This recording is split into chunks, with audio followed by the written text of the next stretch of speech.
Good evening, everybody. Welcome to BB Harriers AC Live. Thank you for joining us for this third episode. I can see our guest, Margaret Baldwin, has arrived. And I'm really thrilled to have this episode. I get excited about all of the episodes that we've had so far, but I think this is a really special one.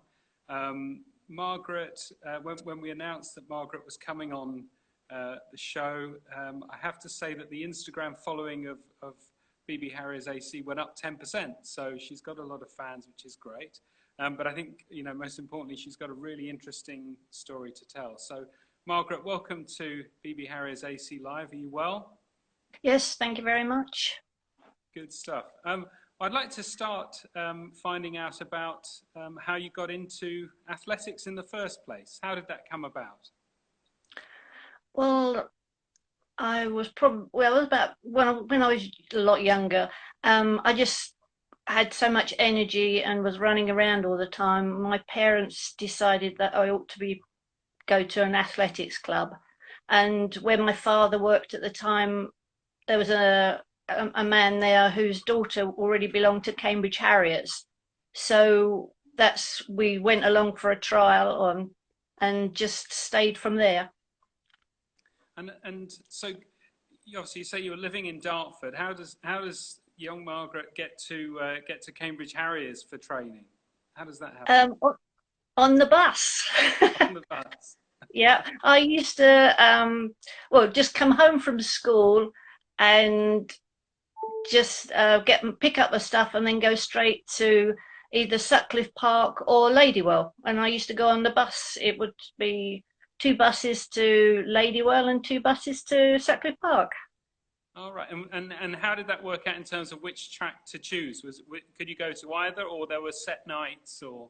In the summer we used Sutcliffe Park and Charlton Park, and then in the winter we used Ladywell and Charlton Park. Excellent. And obviously, your parents got you involved. They noted that you were very, very interested in running. What was the moment where you sort of really started to appreciate your talent and feel like you had something going? What was there a kind of breakout moment for you at all? I don't think so. It was just progression. When I started, they didn't have under 13 age groups, so it was under 15 to start with. And the furthest you could run was 150 meters. So I just started with that. But then in the winter, I went straight into cross country, and it was so easy. And I won, I think the whole season, I won every race. So after that, I started doing more sort of distance type races. Gosh, so that must have been quite a revelation, having, just done the 150 and then to turn up and suddenly find that, cross country was your thing. How old were you at this stage? 14. 14. Yeah, 14, right. Yeah. And just it went on from there. I never really had any expectations of doing it. I just improved every year until I suppose I was 17. And that's when I decided to take it a little bit more seriously, but it was just sport. So how did taking it more seriously? What did that mean for you? What changes did you put in place? Yeah, it's hard to say. I didn't train any more times. I was still only trained 4 times a week. But just thinking probably more about that I could actually do some decent times if sort of just got faster and faster. That was all. Right. So really sort of starting to kind of, I guess, target your performance and think about things like that and so on. And obviously you had that breakout moment. I know that you then pretty soon got selected for Scotland, I think, for cross country. How did that come about? Just finding out that obviously my father was Scottish, so I decided to go for Scotland and just went to their championships and won the race. So then I was picked, and then I went Where on were the to, championships? oh, I can't remember. Often they were in a place called Bellahouston Park. And then from there, I just went on and competed for Scotland. Well, I did 14 straight international cross countries after that. Crikey, that's quite a record, isn't it? It is, it at the time, well, I don't know if it isn't, it probably isn't now, I don't know. It was in the Guinness Book of World Records for most appearances for continuously appearances. Oh, that's fantastic. And how big was the Scottish team at this point? Well, they For the always had, for the ladies anyway. it was that they always had six, like a normal team, six to run and four to score. Right, Yeah. that's terrific. And were those tended to be internationals within the British Isles, or did you get to travel at that point? Oh yeah, they were. We I think the first year it was because I think that in 1967 that was the first year that they had women in the international race, and it was down in Cardiff. But after that, we went wherever the men went, and then that's when it became in the 70s. It became the World Championships. So it was, yeah, it was the places that the men had their championships at. And how did that work for you and your family? Was that funded by the sport, or was that something that you had to kind of raise money for? How did it work? Oh no, it was all funded. Yeah, because we were representing Scotland, so they paid for it all. One time we went to America, and because of the price of flights over there, we were in America for 2 weeks for just a one race because it was cheaper to stay there. And Fantastic. yeah, And were mum and dad coming on all of these trips? no, no, they didn't come to any of them, other than just the local ones and say the national cross country and things like that. Yeah, no, they didn't come to any of the ones abroad. So cross country, you really started to achieve success in cross country. Was anything happening for you on the track at this point as well? Yeah, the times were coming down gradually. I sort of when I went into the seniors because they didn't have under 20 age group, you went from under 17 to a senior, and I had a couple of years where the times didn't improve at all. But then after that, when I suppose I got used to racing with seniors, it started to come down every year after that. And all the time, are you having to drive yourself forward, or did you have, what was the coaching setup for you like? How did you achieve that? Um, well, it was the Cambridge Harriers ladies had a coach called Charlie Warner, and he coached the whole of the ladies' team. Didn't matter what event they did, he coached them to that, and he was my coach until the early 70s. That's Yeah, so that's so that's quite everybody, incredible. Was he picking the Cambridge Harriers team as well? he probably was, yes. So he was everything from team management to athletics coach. Probably made his job quite a bit easier, I suppose, having that line of sight over everybody. He probably had a good assessment of where everybody was. And of course, in pre the days of anything like Power of 10 and rankings and so on, it must be quite hard to keep tabs on who was where. Well, the teams were never. You didn't have as many athletes as they do today. You didn't have that choice. It was whoever was at the track training. That was who you had in your team.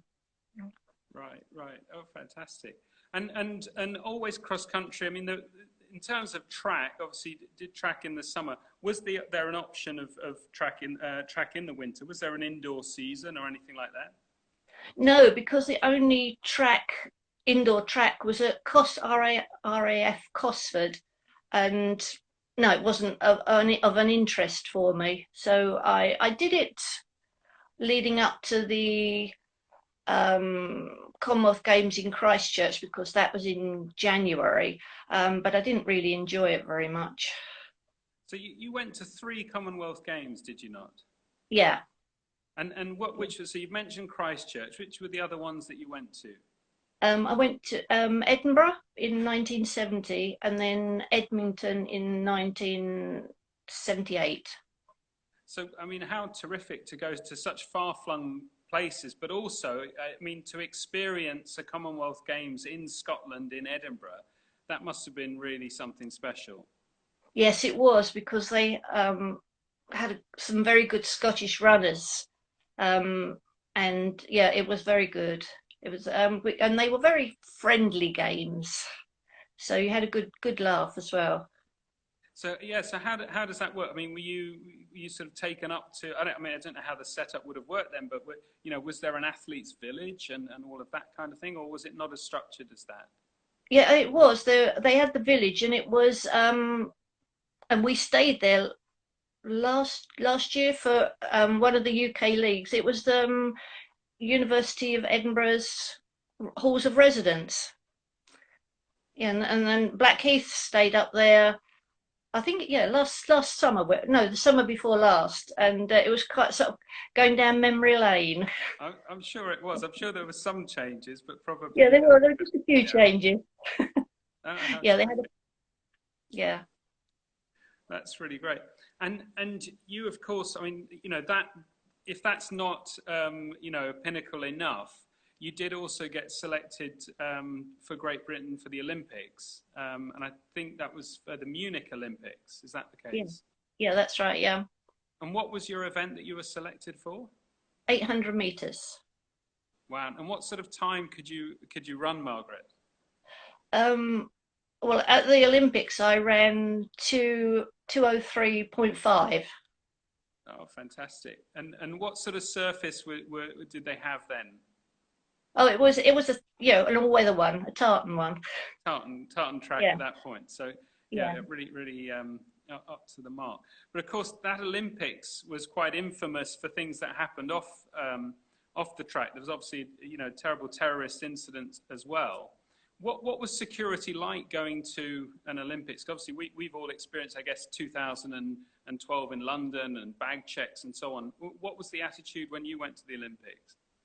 It was very casual. I remember giving my you always had a pass, but I gave it to somebody so that they could get their wife in, and she didn't look anything like me. She had dark hair, and she just came through the into the village. So yeah, it was very casual. And how did that affect your experience of the game? Did you know what was happening while you were there? No, not really at the time. In some ways it didn't affect my race because that was over by the time it happened, but the whole experience because I as soon as you finish competing they wanted to get you out of the village, so I was home days before even the Olympics finished, so I never um, went to the opening ceremony and I never went to the closing ceremony. Oh no, right. That's Yeah. I wasn't aware of that happening. That's a shame. And obviously, your career continued, with Scotland and with athletics. How does it, when you've enjoyed as much success and been as consistent as you were over such a period of time, what what was the sort of decision process towards the end when you thought, I think I've probably done enough now, or was there a moment, or did you carry on competing? What happened? I carried on with well, when I in the end I ended up going to Florida State University, only just to see if I could prolong my athletic career for a little, for a bit more, and spent 4 years out there and got an education as well. But that did help prolong it a little bit more. But when I came back in the mid 80s, I decided I didn't really, I never particularly liked racing, so it was just easy just to run and keep fit and not bother racing. And that's why I've never bothered with vets athletics. Right, right. I mean, to go to Florida State, that is a really, interesting thing to do in of itself. And I know that a lot of the youngsters that are watching the feed, and I can see who they are, making those kind of decisions now. How was that experience for you? Not just the athletics, but obviously they were a key part, but also the education as well. How did you find that experience? Well, it did take me a little while because at when I was asked to come, the coach didn't actually know how old I was.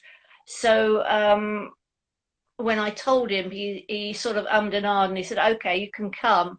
But it did take me a little while to get back into an education setup. But I did enjoy it. And that was probably the time that I could spend more on athletics rather than before, because I'd always had a full-time job. So at least you could do athletics almost full-time. So it was enjoyable that way. And in terms of support when you were over there, because as you say, you were a little bit older. I think you were married when you went to Yeah, Florida State.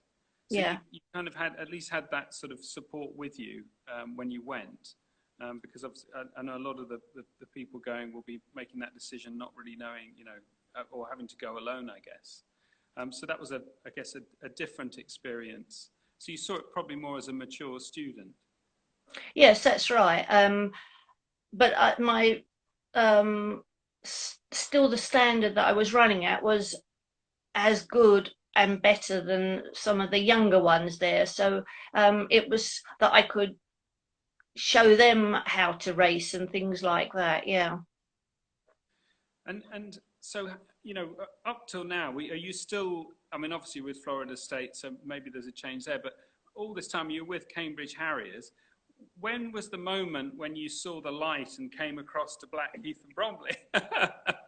Well, I'm still a first claim member of Cambridge Harriers because I'm a life member.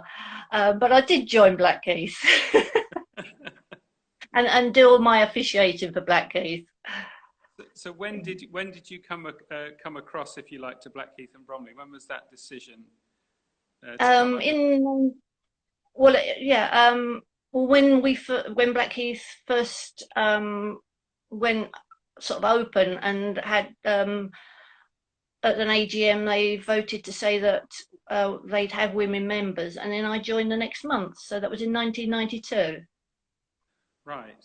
Okay. And coming across into this new, brown great groundbreaking club in 1992 that was finally allowing lady members. How was the culture at that time in the club? Um, for most of it, it was pretty good. There were some of the older members that weren't very hospitable to lady members. They didn't see why they should be part of their club. Yeah, so Gosh, so yeah, it, so so I'm going to say it seems surprising now to hear that, but is a I suppose it's difficult with any organisation that goes through a transition as big as that. yes, a lot of them just they because they were never around the women before, and they were the very old members anyway. And I suppose probably most of them are, or I'd say all of them are dead now. Um, but yeah, so there was, yeah, they just sort of didn't accept you very well. That's extremely. I mean, it must be very very hard. But you clearly won people over because you then managed to become Blackheath and Bromley's first female president, and it wasn't that long after 1992. I think you were president in 2004, and by that time, had you been fully accepted into the club? Was that an easy presidency? Oh yes, it was. I think may have. I don't say it was a shock to start with, but everybody accepted me as president straight away. Yes, it was a very good experience. And what was your sort of, were there things that you wanted to achieve, taking on that role? Well, at the time, there weren't as many lady members, and it was just to try and get more and more youngsters, which we've got now. But before, it took quite a long time to get a lot of youngsters coming through. Yeah, so it was just trying to encourage youngsters.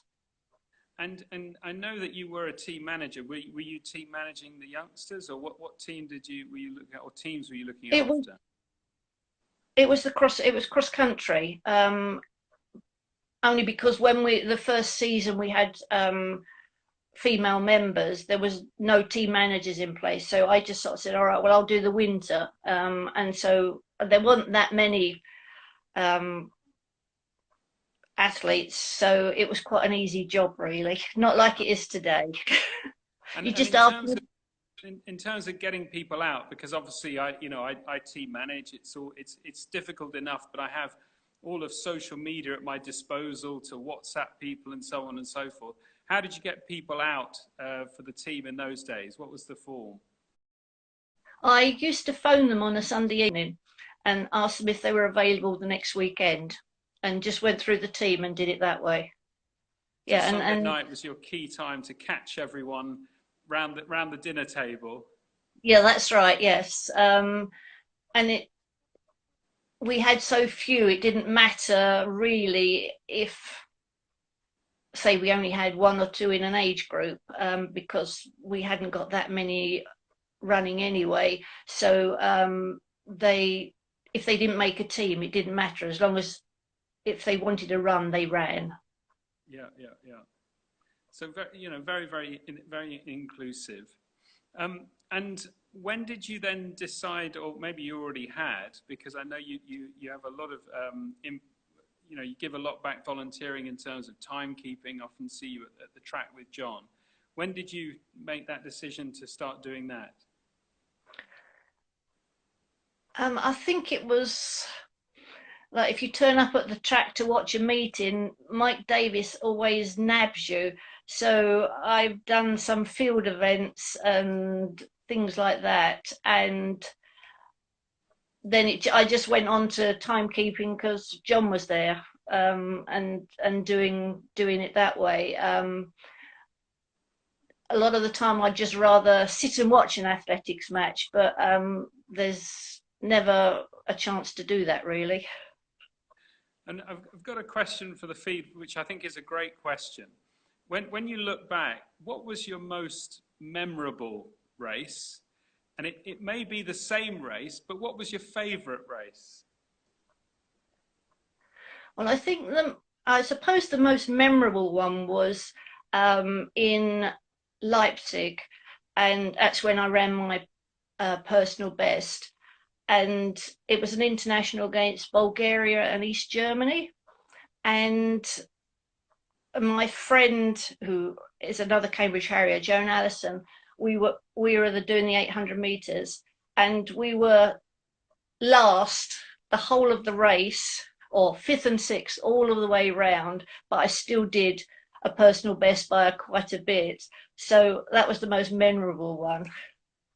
And running against those two countries, you might think that you two may have been the only clean athletes in the race Well, as well, yeah, perhaps. well, that's what we've always said. Yes, we probably were the clean ones in the race. Yeah. And was that your favourite as well, or do you have a favourite? I don't really have a favourite. No, I probably don't. Yeah, no, there isn't any favourite races. I mean, how did you feel? I mean, was racing something that you enjoyed and you felt exhilarating, or were you the kind of athlete that you absolutely drove yourself to exhaustion, and it was probably a pretty horrendous feeling each time you raced, but afterwards, fantastic to have competed. I can't say I didn't like racing, but I didn't enjoy it either. I got very nervous, so I, sort of once it was over, it was great, but the lead up to it, I used to think, oh, why am I doing this? You know, sort of thing. And it's still, if I do anything now that's competitive, I think, oh, I shouldn't have volunteered to do this, or I shouldn't have done this, because I never found it a very nice experience. Well, having the long string of appearances that you did have, and someone's asked this from the feed as well. Did you have a particular rival that you know relished racing against, or certainly kept coming up against, and always knew they were going to be there? Was there anyone particularly like that for you in the sport? Um, no, I don't think there was really. You knew a lot of the athletes that, like the foreign ones, that would be most of or a lot of the races. We didn't have the as many races internationally as they do now. It was usually against Great Britain against another country, or Scotland against another country. Um, so you didn't have the Grand Prix fields that they have now. Right, right. So quite a lot, I suppose, as you say, sort of bilateral matches. So you may not come up against the same competition so much in a season, etc. No, that's right. Yeah, unless you went to a championship, you might not come up against them at all. No. Yeah. Well, in terms of your your life, athletics has been a very very big part of that, and obviously still is. Um, what difference do you think, I mean, maybe a difficult question to answer, but what difference do you think it did make to that girl that was in Dartford running around if you hadn't have gone down this route? Do you think that life would have been, I mean, it's obviously difficult to predict, but where do you think you may have ended up? I'm not sure where I would have ended up, but I think the experience of traveling and meeting lots of different people, and um, yes, yeah, just the lifestyle that you had. People, when I was at work, a big thing was to go 20 miles to visit an auntie or something like that, where I would say, oh, well, I'm just going to fly off to Scotland because I've got a training camp up there, or I'm just going to Oslo for the weekend. I mean, you didn't see much of the country other than the track, but at least you were doing all those things, and I wouldn't have had that if I hadn't done athletics. Yeah, so really, really broadened your opportunities. Yeah, Absolutely. Well, yes.